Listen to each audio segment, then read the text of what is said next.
I walked in, coffee in hand, just another morning, or so I thought.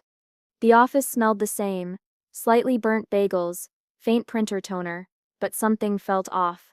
My desk, my project, gone. Every file, every note, every late-night email, wiped. Just gone. I froze. My hand shook. What the? I whispered to no one. Daniel leaned against his doorframe, arms crossed, smirking. That smirk. It cut deeper than any words. Morning, he said, like I hadn't just lost months of work, like it was nothing. I swallowed hard, trying to make sense of it. Daniel? What happened? My files, my project, its steps all gone. He shrugged, that casual arrogance driving a spike through my chest. Accidents happen. You should spiff backed it up. I laughed, bitter and hollow. Accidents? You deleted it. You know it. He didn't flinch. He never does. Maybe I did. Maybe you just weren't careful. I turned to Jenna, hoping for some ally, some human decency. Her eyes, wide, guilty. Afraid, she stepped closer, whispering, I is so sorry. I tried to warn you, you know how he is. I looked at her, then back at Daniel. Betrayal wasn't just his weapon, it had a name, and it sat in the corner pretending to care. How could you? I asked. My voice cracked. All those nights, all the effort erased in seconds. Daniel chuckled. You think this is about effort? It's Steph's business, not feelings. You said I'll understand soon enough. I felt my stomach twist. Rage and disbelief tangled like fire. Understand? How could I ever understand this? You promised guidance. Mentorship. You nodded when I got promoted. Everything was real, wasn't said it. He leaned closer, lowering his voice, venom dripping. Real? Maybe for you. But not for me, not when it mattered. Jenna touched my shoulder. Soft, hesitant. Maybe take a breath. Dunstet. Let him see you like this. I yanked my hand away. No, he needs to see everything. My shock, my anger, my heartbreak. Maybe it still means something when the tables turn. I sat at my empty desk, stared at the blank screen. The cursor blinked like it was mocking me. Like it knew the truth. This wasn't just a mistake, it was calculated. Do you even realize what you Stev done? I asked Daniel, voice low but cutting. Months, years of work, just gone. And for what? His smirk widened. For growth, for survival. You should be thanking me. One less weak link, one stronger company. I felt bile rise. Weak link. That was the word he chose. I had trusted him, shared ideas, late nights, laughs, dreams even, and he butchered it all without a second thought. Jenna Sepp's hand was warm now, but timid. Abdul, maybe go home? Think, calm down. I shook my head. Calm down? Calm down? My work is gone, Jenna. My career feels like it stuck's dangling off a cliff, and he Sepp's smiling. Daniel Sepp's voice cut through like ice. You should be smart about this. One wrong move and you still regret it. I clenched my fist so hard my nails bit into my palms, but inside a spark ignited. Not despair, not yet. Anger. And beneath it the tiniest flicker of something darker, resolve. I swallowed my fear, my confusion. You think you Sev won, I said quietly, almost to myself. But this isn't Sepp the end, not by far. I stood, chair scraping, echoing across the office. Daniel watched, silent now. I didn't need him to speak. I didn't need Jenna's pity. I just needed clarity, and I would find it. As I walked out, every step burned with betrayal, disbelief, and an emerging sense of power. This wasn't just heartbreak. This was the beginning. And I was going to make sure he knew it. I collapsed onto my couch, head in my hands. The panic clung to me, tight and suffocating. My own failure, or Daniel's betrayal, didn't matter anymore. I felt small, broken, stupid. I muttered to myself, what now? What do I do? Hours passed. Shadows stretched across the room. My laptop sat unopened on the table. I didn't want to look. Not yet. Then a thought, a memory. That cloud backup I set up months ago. A fleeting idea, almost too quiet to notice. I froze. Could it? I scrambled to my laptop, fingers shaking, passwords typed out in a blur, heart hammering. And there it was. Everything. Intact. Every file. Every spreadsheet. Every note I had thought lost forever. I whispered, barely breathing. No, no way, it's steps all here. Tears stung, but they weren't from grief. Relief, sharp and raw, cut through the panic. For the first time in days, my chest loosened. I stared at the screen, scrolling through folder after folder. Daniel didn't even check here. I muttered, voice low, bitter. He thought he could erase me. I laughed. Quiet, dry, dangerous. He doesn't know I am still in control. Not yet. I leaned back thinking. Every deleted file had been a blow. Every smile of his, a dagger. And yet, here I was, stronger, armed, whole. My mind raced. Do I confront him now? Go in hot, screaming, shaking. I shook my head. No. Patience strategy. Play the long game. I spent the night methodically, scanning every file, cataloging everything, checking for corruption, notes, emails, versions, all intact. The glow from my laptop painted the walls with a cold light. This isn't just recovery, I said aloud, voice echoing slightly in the quiet apartment. This is a second chance. A weapon. I imagined Daniel's smirk if he knew. I imagined the shock on his face when he realized his little victory was temporary. Fleeting. A plan began forming in the edges of my mind. Quiet, deliberate, dangerous. I would rebuild. Not just my work, but my power, my leverage. I saved multiple copies, redundancies in place. Nothing would be lost again. Not to him, not to anyone. The fear that had gripped me earlier was gone, replaced by something steadier, a dangerous calm, a focused energy that pulsed like electricity in my veins.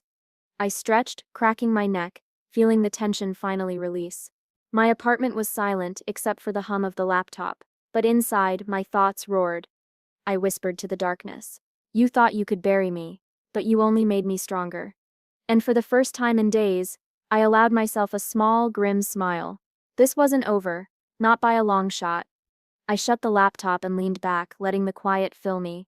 Hope was tentative, cautious, but it was there, real, solid, and I would nurture it. Because this time, I held the power.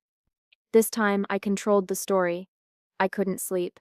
The ceiling stared back at me like it knew every failure, every misstep. Every time my phone buzzed, I flinched.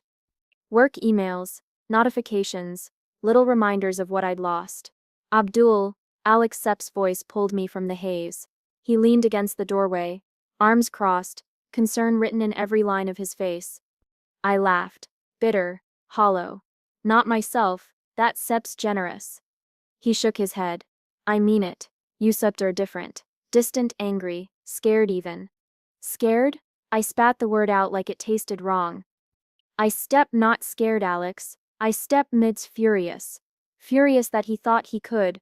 My voice broke, erase me, like I didn't even exist. Alex stepped closer, cautious. You think about it too much. You are punishing yourself, not him. I should have seen it, I muttered, voice tight. The smirk, the way he talked down to me, the subtle digs, I missed them. I trusted him. I trusted him.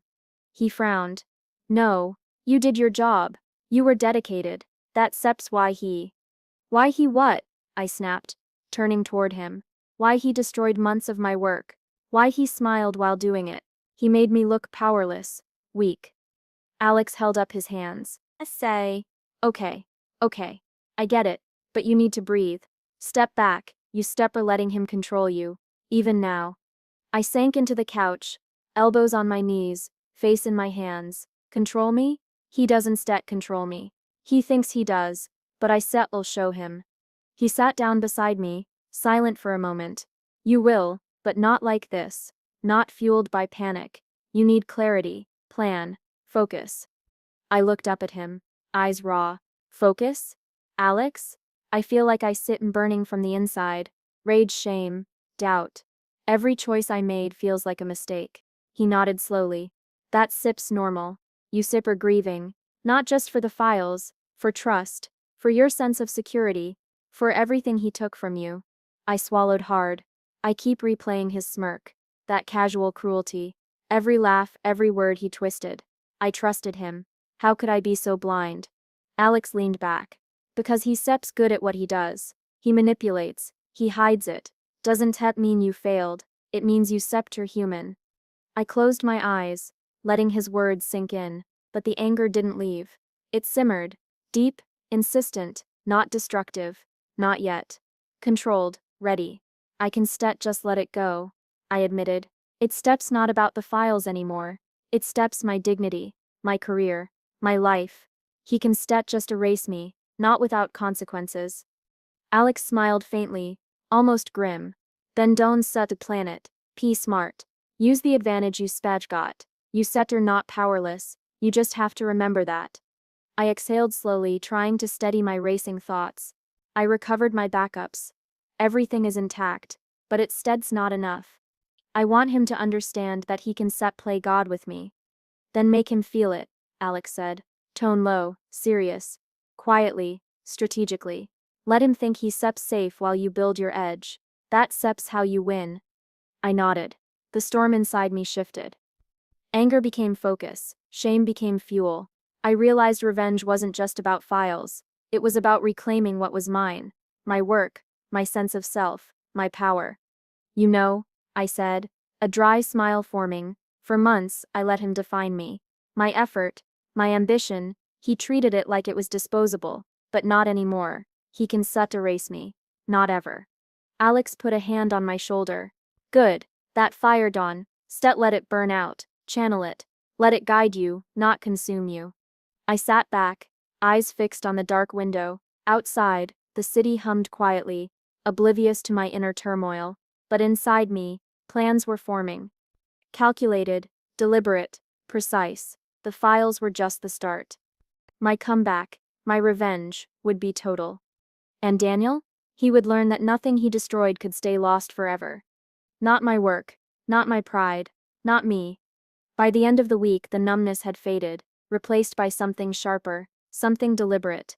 I sat at my desk, hands hovering over the keyboard, staring at the blank screen, not empty, full of potential. Every lost file, every stolen moment, it was fuel now. Fuel I would burn strategically. I muttered to myself. He thinks he's untouchable, arrogant, careless, obsessed with appearances. I mapped it all out, mentally first, then on paper. Daniel's patterns, his weaknesses. The deadlines he leaned on me for, the small cracks he left in his armor every day. I wrote them down, careful, nothing obvious, nothing traceable. I whispered, low, almost a prayer, patience, one misstep and this could blow up in my face. Then methodically, I began documenting him, every misdeed, every careless comment, every corner-cutting shortcut he thought no one noticed, screenshots, emails, voice notes, all quietly saved in the cloud, redundancies in place. My insurance policy, my ammunition. I opened a spreadsheet, listing allies, potential witnesses, who might notice if I subtly nudged events, who could confirm his patterns without realizing they were part of my plan. Every name carefully chosen, every connection weighed. The thrill of control was intoxicating.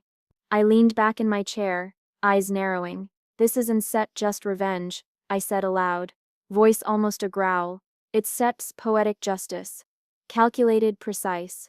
I imagined him, smug, thinking he'd won. But he didn't know. Not yet, he hadn't accounted for me, for the quiet, patient storm I was becoming. Hours blurred into night. I didn't notice.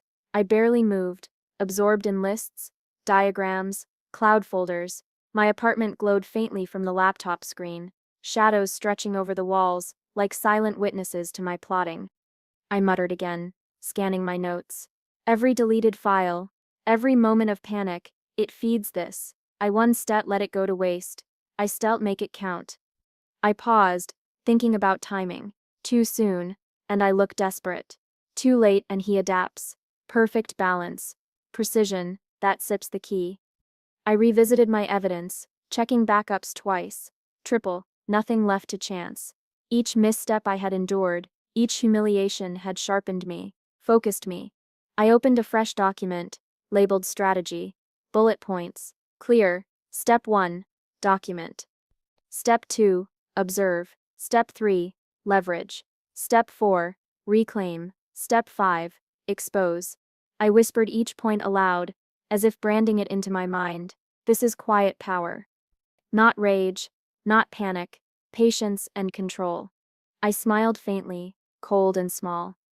The calm before the storm. The plan was taking shape. I wasn't just reacting anymore, I was orchestrating. I checked my list again. Potential allies, backup evidence, timing, everything precise, everything deliberate. The thrill of knowing I was in control, even if just a fraction pulsed through me. Daniel, I whispered. You think you stir untouchable, but you rely on me more than you realize. Every move you make, I see it. I document it. I hold it. And one day, you still learn exactly what it means to cross me.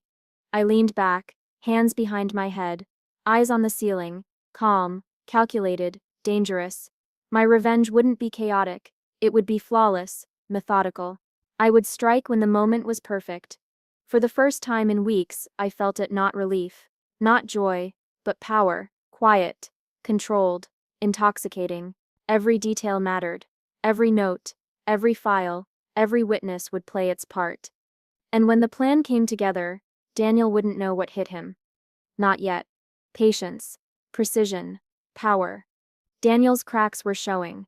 I noticed them first in the way he paced. Small, clipped steps, hands twitching, eyes darting. He thought he was untouchable, but even the arrogant hide their fragility poorly. I leaned back at my desk, coffee cooling in my hand. Patience, I whispered to myself. Let him reveal himself. I started with whispers. Quietly, strategically. Did you hear about the last project? I asked a colleague in the break room. Voice casual, eyes down. I heard there were issues Daniel tried to cover up. They blinked, hesitant. Really? Yeah, I said softly, leaning closer.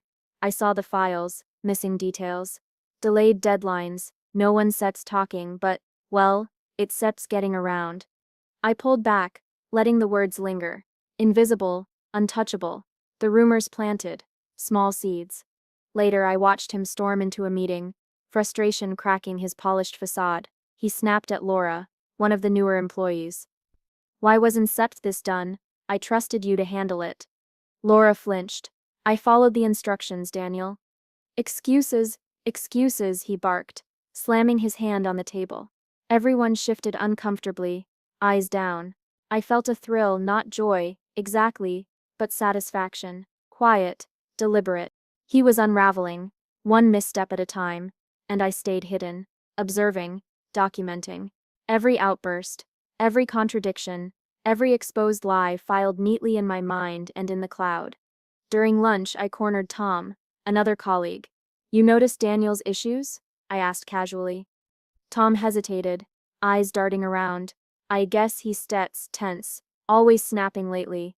I smiled faintly. Funny, isn't it? How someone so confident can crumble when the cracks appear. Makes you wonder how long it's been hidden, doesn't it?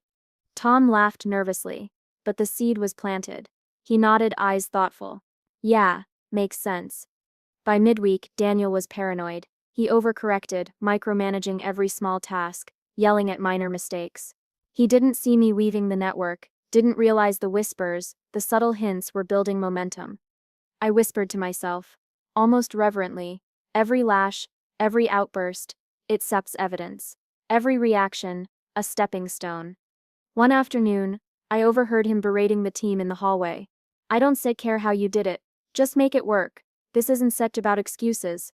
I leaned against the wall, arms crossed, notebook open in my lap, my pen scribbled quickly. Notes, observations, dates, quotes, invisible, untraceable. The slow unraveling was like watching a storm form, terrifying, mesmerizing, perfect. During a small group meeting, I casually nudged a comment into conversation. It's strange how some things keep slipping through the cracks, isn't it? Daniel froze. What do you mean? Oh, nothing, I said softly, eyes steady, just talking about inconsistencies. Noticed them in recent reports. His eyes flickered, panic for the briefest moment, then anger. Reports are fine, you sip imagining things. I smiled faintly, inwardly savoring it.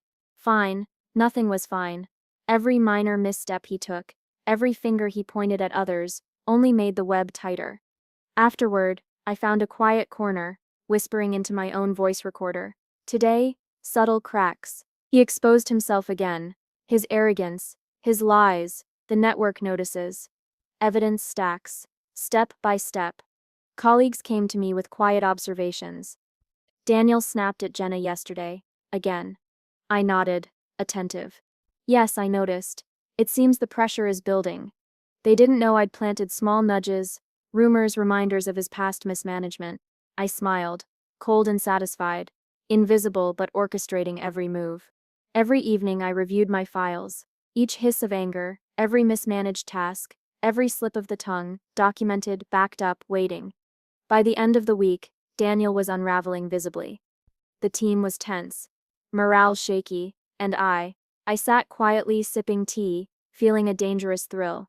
Patience, control, calculation. It was intoxicating. I whispered to the empty office, "This is only the beginning. Every misstep you make, I see it, I save it, and when the time comes." I paused, letting the thoughts settle. Dark, slow satisfaction filling me. Every action he took against others became fuel, a stepping stone, a record of his undoing. The storm was coming, and I was ready. I walked into Daniel's office, carrying my laptop like it was a shield. Calm, collected, every step measured, every breath controlled. He looked up, smirk in place, arrogance radiating. "Ah, Abdul, come to grovel." I set the laptop on the desk slowly, deliberately, letting the screen face him.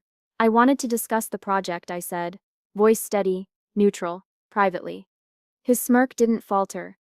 "Of course, come in, sit." He waved a hand, expecting submission. He always expected submission. I sat. Not too close, not too far, just enough to make him comfortable. Comfortable enough to underestimate me. "I have the files," I said casually, opening the laptop and scrolling. Everything. Intact, backed up, safe. His smirk faltered, just a fraction. "Oh, I see, so you recovered." I leaned forward, voice quiet, deliberate. "Not just recovered. I reviewed them, and while I was at it I noticed some discrepancies in your management." He blinked. Pause. The first crack. Discrepancies. "Yes," I said softly. "Deadlines missed, data altered, projects misreported, patterns that don't add up, errors you covered up." He laughed nervously. That sip's not true. You must be mistaken." I let the silence stretch, eyes locked on his. "I sept him not, and I have proof. Everything documented, every instance saved, every email, every report, every misstep." The arrogance in his eyes wavered, just for a heartbeat. Then he leaned back, trying to regain control.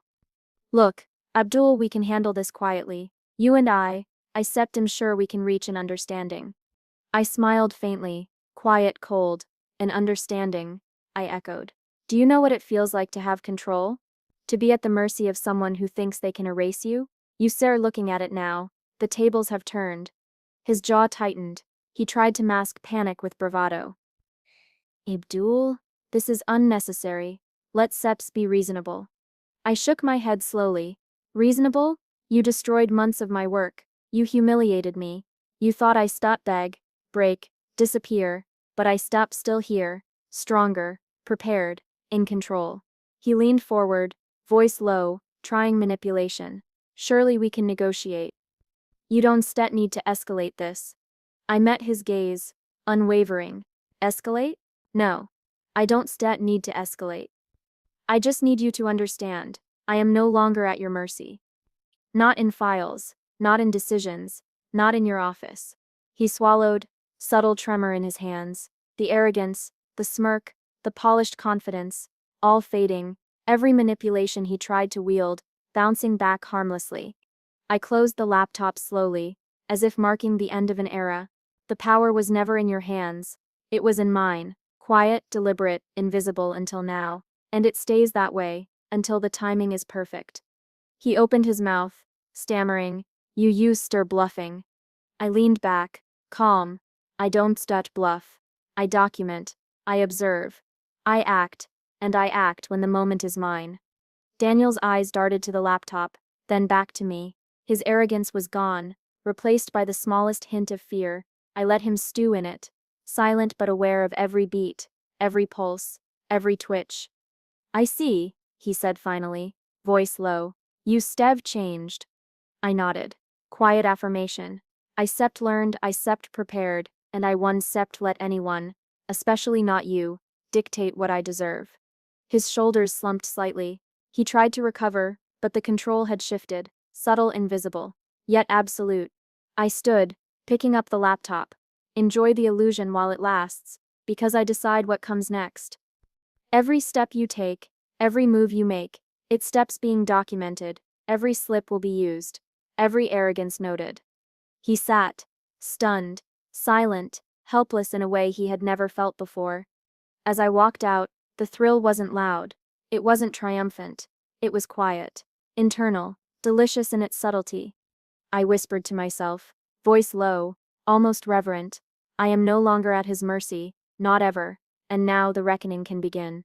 I watched him closely, as if I had a front row seat to a private performance. The smirk was gone, vanished, replaced by something smaller, subtler, unease, a twitch in his jaw, the faint quiver in his voice when he tried to regain control. Abdul, are you sure about these numbers? He asked in a meeting, hesitation creeping in, his confidence, the kind that used to dominate the room, now faltered. Yes, Daniel, I said softly, calm. I double-checked everything, every detail. He blinked, like he'd never seen me this composed, this certain, right. Well? Okay, good work, he muttered, voice tight. I didn't gloat. Not overtly. I didn't need to. Every glance I gave, every quiet correction, every factual statement was a mirror reflecting his failures. He didn't see it at first. How could he? His arrogance had blinded him. But the cracks were growing. I saw them in the way colleagues hesitated before answering him, how emails were double-checked, how whispers circled like invisible currents around him, and I knew I had orchestrated it, quietly, meticulously. During a team briefing, he tried to assert authority. We need to focus, these deadlines are non-negotiable. I nodded politely, keeping my voice neutral. Yes, Daniel, just confirming the revised timelines we discussed. He faltered, eyes darting toward the others. Revised timelines. His tone wavered, betraying uncertainty he couldn't hide. I smiled faintly, inwardly savoring the subtle chaos. Not loudly, not maliciously, just quietly, deliberately. His credibility was eroding, and he didn't even fully realize it yet. Later I caught him in the break room, muttering under his breath. How does he always have it together? I missed it. I leaned casually against the counter, coffee in hand. Missed what? I asked softly, voice calm, steady. He jumped slightly, eyes wide. Nothing, forget it. I let the silence hang, a long, slow pause that said more than words ever could. He couldn't escape the awareness now. He had underestimated me, and he had no armor left to hide behind. Even in casual conversations he stumbled. Small mistakes, minor missteps, every miscalculation recorded in my mind, every reaction filed away. He tried to reclaim dominance, but the shift was irreversible. During a conference call, I corrected a minor error he made in a spreadsheet. Daniel, I think the formula might need adjustment. Here Isef noted the change. He froze, eyes widening. Oh right, yes thanks Abdul. The way his voice cracked ever so slightly, just enough for me to notice, was intoxicating. Not triumph. Exactly. Not victory parades. Just satisfaction. The psychological satisfaction of seeing someone who once ruled over me stumble, falter, regret. I reflected quietly as I watched him try to regain composure in front of the team. Every small victory I had engineered, the rumors, the subtle nudges, the documentation of his failures had built to this. He would never fully recover the control he once wielded over me. And I savored it. Every misstep, every moment of hesitation, every faltering statement was poetic justice. I didn't need to announce it. The universe was doing the work. My strategy had shifted the power irreversibly, and he knew it, even if he refused to admit it. I sipped my coffee, watching him navigate the meeting with forced confidence. Inside, I was quietly triumphant. Not loud, not public. Just internal, subtle, complete.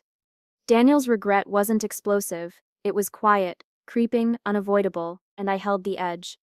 Every interaction reinforced it, every gaze confirmed it. I whispered to myself, almost reverently, this is the reckoning. You underestimated me, you tried to erase me, and now, the tables have turned. Forever. The day I decided to act, I didn't storm into the office. I didn't shout or confront. That's not how justice works. Not when it's calculated, not when it's quiet, inevitable. I walked in, calm, coffee in hand, laptop under my arm. The files were ready. Every email, every project history, every witness statement, meticulously documented, backed up and time-stamped. Every piece of evidence pointed straight at Daniel's mismanagement and sabotage. I whispered to myself as I set up my laptop on my desk. Patience, precision, consequence. I started with the subtle leaks. A copy of a mismanaged project to a manager who trusted facts, not gossip.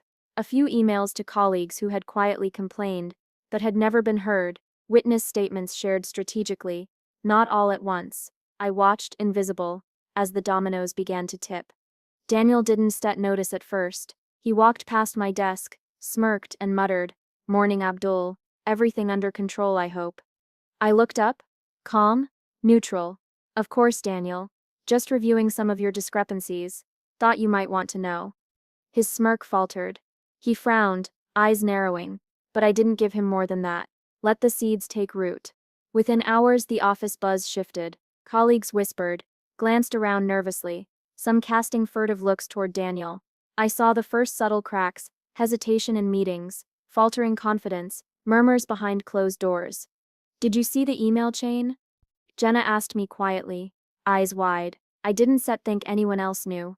I nodded gently, voice low. "Yes. It's all documented. Transparency is important, isn't it?" She exhaled slowly. "I can believe believe it," I said softly. "Facts don't lie, and neither does evidence." By midday, higher management intervened. Daniel was summoned for a private discussion, the office tense, whispers spreading like wildfire. Colleagues stopped mid-task, watching the room as he left, shoulders stiff, face pale.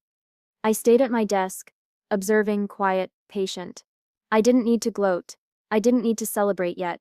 The system was moving for me, fueled by months of careful preparation. When he returned hours later, the color drained from his face. He tried to mask it, but everyone saw. Even casual glances betrayed his panic. Rumors of unethical practices, mismanagement, and sabotage had spread to the ears of those who could act. Evidence backed it. And now, consequences were inevitable. Alex approached me later, whispering, "I can believe it, he suspended." I nodded. Patience pays off. No confrontation, no viral post, just the inevitable consequence of arrogance and my preparation. The office felt different after that. The air lighter, conversations freer. Colleagues approached me openly, sharing insights, laughing quietly without fear of reprisal. The sense of oppression that had clung to the space for months evaporated. I caught snippets of conversations. Finally, someone took him down. I never thought it would happen. Feels fair. And it was quiet, deliberate, perfectly orchestrated justice. Not a public spectacle, not a loud confrontation, just inevitability meeting preparation. Later I reviewed the final logs, confirming everything had been backed up, documented, and preserved. Emails, witness statements, screenshots, every piece accounted for, no loose ends. The proof was irrefutable. I smiled faintly to myself. Justice, I whispered, not revenge. Justice, slow, quiet, unyielding. Daniel's shadow lingered in the office for a while. Cautious glances, tentative words, trying to reclaim what he had lost. But the power had shifted irreversibly. Every whispered conversation, every sidelong glance, every acknowledgement of his missteps reinforced the truth. He was no longer in control. I walked past him once. Neutral expression, voice soft. "Everything documented, Daniel. Be careful how you proceed." His jaw tightened, eyes flickering with unspoken regret. Nothing he could say would undo what had been set in motion. He had played the game without foresight, and now patience and strategy had delivered the outcome he had never imagined. By evening, the office hummed with renewed energy. Deadlines were met without fear. Teams collaborated openly. A sense of fairness replaced the tension that had ruled for months. and I felt it, calm, quiet, unshakable satisfaction. Not from gloating, not from malice, but from knowing that measured, deliberate action had restored balance. I packed my bag slowly, eyes on the glowing laptop screen. The chaos I had orchestrated had reached its apex. Daniel would face investigations, reputational damage, and the consequences of his own arrogance. The office, my workspace, my domain, was no longer a place of fear. I whispered one final time as I turned off the lights. Justice doesn't stet shout, it doesn't stet announce itself. It arrives quietly, inevitably, and today it arrived. The office doors closed behind me. Outside, the city moved, oblivious to the subtle revolution that had taken place. But inside me, a quiet triumph pulsed, calm, deliberate, and complete. I walked into the office that morning and noticed something different. The air was lighter, conversations were easier. Laughter, muted, cautious but genuine, floated between desks. Daniel was gone, suspended, investigations ongoing. His shadow, once oppressive, no longer lingered over every glance, every email, every decision. I settled at my desk, laptop open, but not because of work. I wanted to breathe it in. The quiet, the calm, the sense of control restored. Alex appeared beside me, coffee in hand. "You did it," he said quietly, a smile tugging at the corner of his lips. "I mean, you really did it." I chuckled softly, almost bitterly. "Did what exactly?" "I just didn't set blink." He shook his head. "You didn't stet just survive. You made him pay without anyone noticing until it was too late. That takes skill." I looked out the window, watching the city wake, thinking about the months that had led here. The heartbreak, the panic, the sleepless nights, the cloud backups, the careful documentation, the whispered conversations, the patient, calculated moves that had brought everything to this point. "Abdul," Alex said, nudging me gently. "You Seb changed stronger, smarter. You didn't just fight back. You evolved." I smiled faintly, turning to him. "Maybe, but it was instead easy, watching him undermine everyone, erase months of work. It left marks." Alex nodded, understanding. "Scars make you resilient. You didn't just regain your files. You reclaimed your dignity." I remembered my mentor from an old project, someone I respected deeply. I had sent them a brief update about the situation, careful not to gloat. Later they called. "Abdul," they said warmly, voice steady. "I've seen people lose themselves to anger, to revenge. What you did, precise, restrained, effective, that sep's rare. You handled this like a strategist, not a wrecking ball." I let the words sink in. "I didn't want it to feel like celebration," I said. "Just fairness." "Exactly," they replied. "And you achieved it, quietly, without destroying yourself in the process." I leaned back in my chair, fingers tracing the edge of the laptop. Every file I had saved, every document I had backed up, symbols of patience, proof of survival. Not trophies, not tools for revenge anymore. Lessons, safety nets, reminders of what I was capable of. Alex sipped his coffee, eyes thoughtful. "So what now?" I paused, letting the question float between us. "Now," I said slowly, "I work, I grow. I don't let someone else define my worth, or my path. The past, it taught me everything I needed to know, but it doesn't control me anymore." He nodded, clearly impressed. "And the office?" People noticed the change. I glanced around, smiling faintly. The fear that once gripped everyone was gone. Respect had returned. Collaboration, not intimidation, ruled. The office had healed in subtle, quiet ways, and so had I. "Abdul," Alex said, breaking my thoughts. "You survived all of it and came out stronger. That sip's rare." I shrugged lightly, a small smirk forming. "Maybe. But surviving is test enough. You have to rise." I survived. Yes. But I also evolved. Learned patience, strategy, and strength. I didn't know I had. Later, I reflected alone, looking over my desk at the neatly organized files, not just projects, but reminders. Reminders of resilience, patience, and calculated action, of nights spent cataloging, analyzing, planning, of every moment I almost broke, but didn't. I whispered to myself, quietly, almost reverently, I didn't need to gloat.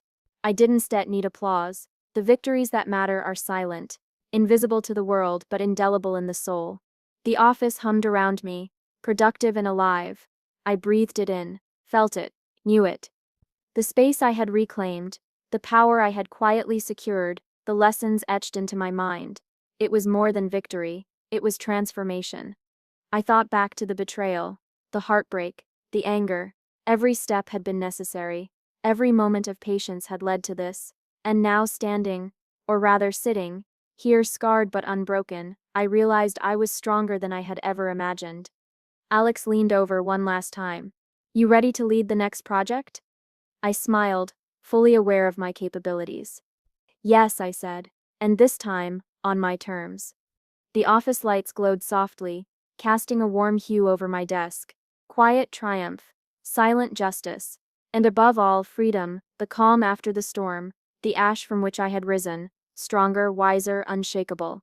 I exhaled slowly, letting it all settle. I survived. I evolved. I am unbroken. And in that moment, that simple, profound moment, I knew the past had shaped me, but it would never define me again.